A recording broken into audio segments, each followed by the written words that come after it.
বৈষম্য বিরোধী ছাত্র আন্দোলনের উদ্যোগে গেল কয়েকদিনে ফেনী, নোয়াখালী ও কুমিল্লায় স্বাস্থ্য চিকিৎসা সেবার অন্তর্ভুক্ত হয়েছেন 12,245 জন।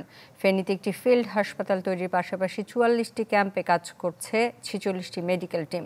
রাতে বর্ণাঢ্যদের মাঝে মেডিকেল সেবা কার্যক্রমের অগ্রগতি, বর্তমান পরিস্থিতি ও ভবিষ্যৎ পরিকল্পনা নিয়ে এক সংবাদ সম্মেলনে এসব কথা জানান শিক্ষার্থীরা। এ সময় দুদিনের মধ্যে খাগড়াছড়িতে একটি মেডিকেল টিম পাঠানোর কথাও জানান তারা। বলেন, ডাক্তারদের মানবিকতা ও প্রচেষ্টায় প্রান্তিক পর্যায়ে চিকিৎসা সেবা নিশ্চিত করা হচ্ছে। পরিস্থিতি বিবেচনায় কোম্পানিগুলোকে রোগীদের প্রয়োজন অনুসারে ওষুধের সরবরাহের আহ্বানও জানান শিক্ষার্থীরা।